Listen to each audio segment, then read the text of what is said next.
दोस्तों नमस्कार। मेरे YouTube चैनल लीगल मंत्रा व कानून के ककारा में आपका स्वागत है। आज 26 जनवरी 2024 हम इस समय 75वें गणतंत्र को मना रहे हैं। पूरे देश में गणतंत्र दिवस की धूम मची है। कड़ाके की सर्दी चल रही है। टेम्परेचर 7 डिग्री के आसपास है। लेकिन बिहार में इस समय सियासी पारा चढ़ा हुआ है। दरअसल बिहार में सत्ता का परिवर्तन होने वाला है। बिहार के मुख्यमंत्री नीतीश कुमार एक बार फिर से भाजपा के साथ जा रहे हैं। सब कुछ सेट हो चुका है, सिर्फ शपथ ग्रहण बाकी है। 22 जनवरी को अयोध्या में भगवान श्री राम की प्राण प्रतिष्ठा हुई और उसके बाद से ही बिहार में परिवर्तन की बयार बह गई। दरअसल बिहार के मुख्यमंत्री नीतीश कुमार का भाजपा के साथ पुराना गठबंधन रहा है, लेकिन राजनीति के चाणक्य कहे जाने वाले नीतीश कुमार का दूसरी बार बिहार की एक मजबूत क्षेत्रीय पार्टी राजद के साथ तालमेल हुआ। सरकार में वे दूसरी बार राजद के सहयोग से मुख्यमंत्री बने, लेकिन मुख्यमंत्री नीतीश कुमार का सपना था कि उनकी पहल पर बनाए गए इंडिया गठबंधन में उन्हें प्रधानमंत्री पद के रूप में उनका चेहरा घोषित किया जाए तथा साथ ही इंडिया गठबंधन का उन्हें संयोजक बनाया जाए। लेकिन उनकी ये मंशा पूरी नहीं हुई और वे राजद के साथ खुद को असहज महसूस कर रहे थे और भाजपा को भी बिहार में एक मजबूत सहयोगी के रूप में जनता दल यू यानी नीतीश कुमार के नेतृत्व वाली पार्टी की जरूरत थी। बिहार में चाहे कुछ भी हो, लेकिन नीतीश कुमार बिहार के बदलाव के प्रतीक के रूप में जाने जाते हैं। 2005 में जब नीतीश कुमार के नेतृत्व में भाजपा और जदयू ने बिहार विधानसभा का चुनाव लड़ा तो उस समय अपार बहुमत से नीतीश कुमार मुख्यमंत्री बने थे और उसके बाद उन्होंने बिहार के विकास के लिए काफ़ी काम भी किया। खास करके बिहार में विधि व्यवस्था की स्थिति, बिजली की स्थिति, सड़क की स्थिति, स्वास्थ्य की स्थिति, शिक्षा की स्थिति तथा अन्य जनोपयोगी सुविधाओं में उन्होंने काफ़ी बढ़ोतरी की है। खासकर बिहार में महिलाओं की उन्नति व तरक्की उनके शासनकाल में उनकी एक विशेष उपलब्धि रही। अब जबकि बिहार भाजपा की लोकल प्रदेश इकाई फिर से नीतीश कुमार के साथ गठबंधन करने पर हामी नहीं भर रही है, साथ ही गृह मंत्री अमित शाह भी नहीं चाहते हैं कि बिहार में नीतीश कुमार के साथ उनका गठबंधन हो, लेकिन भारत के प्रधानमंत्री नरेंद्र मोदी चाहते हैं कि नीतीश कुमार के साथ उनका गठबंधन हो, यानी भाजपा और जदयू मिलकर एक साथ लोकसभा का चुनाव लड़े। दरअसल नीतीश कुमार और नरेंद्र मोदी के काम काज में काफ़ी कुछ समानता है। दोनों नेता परिवारवाद से दूर रहते हैं, साथ ही दोनों की छवि ईमानदार है। वह दोनों की सोच विकसित भारत, विकसित समाज बनाने की है। यही कारण है कि बिहार की कई योजनाओं को केंद्र ने अपने मॉडल के रूप में लागू किया है और समय समय पर प्रधानमंत्री नरेंद्र मोदी, जो कि जमीन से जुड़े हुए नेता हैं, जिनका लंबा संघर्ष रहा है, वे इस बात को बखूबी समझते हैं कि नीतीश कुमार बिहार ही नहीं देश की राजनीति के एक ऐसे नेता हैं जो विकास को बढ़ावा देते हैं। यही कारण है कि प्रधानमंत्री नरेंद्र मोदी हमेशा से नीतीश कुमार के साथ भाजपा के गठबंधन के हिमायती रहे हैं। यही कारण है कि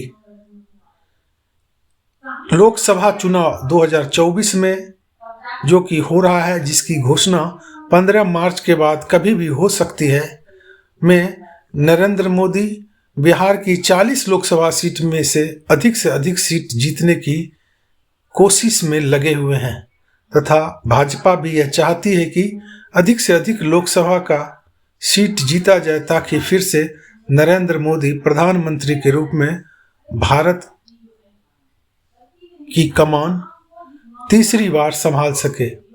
यही कारण है कि बिहार की प्रदेश भाजपा इकाई के नाना कहने के बावजूद भाजपा का केंद्रीय नेतृत्व नीतीश कुमार के पक्ष में है और नीतीश कुमार को ही मुख्यमंत्री बनाने के पक्ष में है। बताया जाता है कि नीतीश कुमार की टॉप नेताओं से बात भी हो चुकी है, सब कुछ फिट हो चुका है। पूर्व में जब भी भाजपा के साथ नीतीश कुमार के गठबंधन हुए हैं या उनके रिश्ते अच्छे रहे, उसमें बीच की कड़ी के रूप में भारत के पूर्व स्वर्गीय वित्त मंत्री सह देश के नामी वकील अरुण जेटली का नाम सबसे ऊपर आता है। अरुण जेटली और नीतीश कुमार के बीच काफ़ी अच्छी दोस्ती थी तथा नीतीश कुमार और भाजपा के बीच जो भी बातचीत होती थी उसमें स्वर्गीय अरुण जेटली एक महत्वपूर्ण कड़ी होते थे। इस बार राज्यसभा के उपसभापति हरिवंश जी तथा एक पूर्व राष्ट्रपति का नाम भी इस कड़ी में है कि वे भी भाजपा और नीतीश कुमार के बीच यानी जदयू के बीच के संबंधों को फिर से बहाल करने में मध्यस्थता कर रहे हैं।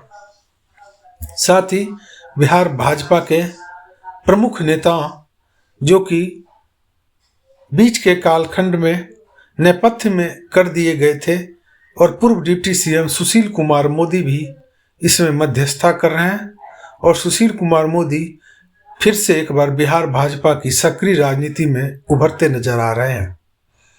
बताया जाता है कि सुशील कुमार मोदी का नाम डिप्टी सीएम के रूप में नीतीश कुमार भी पसंद करते हैं तथा एक बार फिर से केंद्रीय नेतृत्व उन्हें डिप्टी सीएम बना सकता है।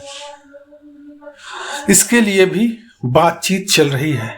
अगर सब कुछ ठीक रहा तो 28 जनवरी को सत्ता का हस्तांतरण हो सकता है तथा बिहार में एक बार फिर से भाजपा और जदयू गठबंधन की सरकार काबिज हो सकती है। हाल के दिनों में नीतीश कुमार ने यह संकेत अपने हाव भाव, अपने भाषण तथा अपने कई कार्यक्रमों में दे दिया था कि वे राजद के साथ खुद को सहज महसूस नहीं कर रहे हैं। साथ ही कांग्रेस के साथ भी उनकी नाराजगी है क्योंकि कांग्रेस ये नहीं चाहती है कि राहुल गांधी के रहते कोई प्रधानमंत्री पद का उम्मीदवार इंडिया गठबंधन से हो। अब इंडिया गठबंधन के सूत्रधार कहे तो उन्हें जन्म देने वाले बिहार के मुख्यमंत्री नीतीश कुमार ही थे, लेकिन उनके इंडिया गठबंधन छोड़ने तथा भाजपा के साथ जाने के बाद इंडिया गठबंधन का क्या हर्ष होगा ये आने वाला समय ही बताएगा। फिलहाल बिहार की राजनीति करवट ले रही है और बिहार में एक बार फिर से सत्ता के नए अध्याय की कहानी लिखी जा रही है। राजनीति में सत्ता सबसे शीर्ष पर होता है। सभी राजनीतिक पार्टियों का उद्देश्य होता है सत्ता। सत्ता कैसे मिले येन कैन प्रकारन सत्ता ही राजनीतिक दल का एक केंद्र बिंदु होता है। उधर अयोध्या में भगवान राम 22 जनवरी 2024 को आए। इधर बिहार में भी सत्ता का सियासी भूचाल आ गया है। यह कहा जाता है कि केंद्र में प्रधानमंत्री पद का रास्ता उत्तर प्रदेश और बिहार होकर जाता है क्योंकि बिहार में लोकसभा की 40 सीटें हैं जो कि एक मायने रखती है। 2019 में 39 सीटें भाजपा और जदयू गठबंधन ने जीता था। प्रधानमंत्री नरेंद्र मोदी यह चाहते हैं कि बिहार में भाजपा का वही इतिहास दोहराया जाए जो 2019 में दोहराया गया था।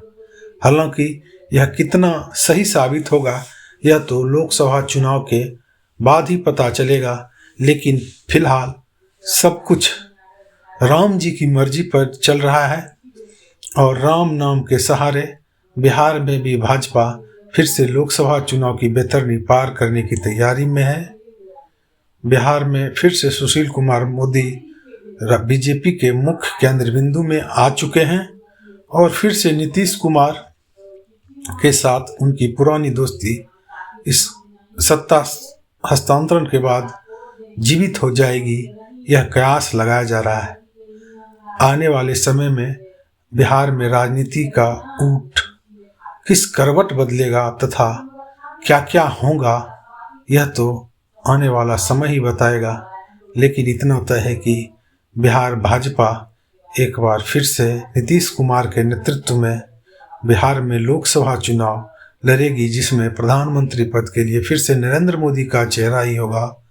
और फरवरी में नरेंद्र मोदी की सभा भी होने वाली है बिहार में, जिसमें नीतीश कुमार भी शामिल हो सकते हैं, यह भी चर्चा है। एक बार फिर से बिहार में भाजपा और जदयू सत्तासीन होने जा रही है। सत्ता का यह हस्तांतरण और सत्ता का यह बदलाव भाजपा के लिए कितना शुभ होगा, यह तो आने वाला समय बताएगा। लेकिन देश की राजनीति में अभी बहुत कुछ होने वाला है, बहुत कुछ बदलाव दिखेगा, क्योंकि भाजपा भी लोकसभा के चुनाव में इस बार फूंक फूंक कर वैसे ही प्रत्याशियों को टिकट देने जा रही है जो जिताऊ होंगे और वो जीत सुनिश्चित कर सकते हैं, तथा जो सिटिंग एमपी हैं उन्हें राज्यपाल बनाकर उनके नाराजगी को दूर किया जा सकता है। फिलहाल 28 जनवरी का इंतजार करें। 27 जनवरी यानी कल विभिन्न भाजपा की प्रदेश कार्य समिति की बैठक में भाजपा के सभी सांसद, पार्षद व विधायक भाग लेंगे। कल ही जदयू की बैठक है, कल ही राजद की बैठक है और कल ही कांग्रेस के विधायकों की बैठक बुलाई गई है। इसके बाद 28 को या 27 की रात को ही यह घोषणा हो जाएगी कि बिहार में भाजपा और जदयू की सरकार फिर से आ रही है और नीतीश कुमार राज्यपाल से मिलकर अपना इस्तीफा देकर फिर से सरकार बनाने का दावा करेंगे। हालांकि ये बात कही जा रही है कि राष्ट्रीय जनता दल जदयू के विधायकों को तोड़ने में लगी है तथा भाजपा व जदयू कांग्रेस के विधायकों को तोड़ने पर लगी हुई है, लेकिन ऐसा कुछ भी नहीं है।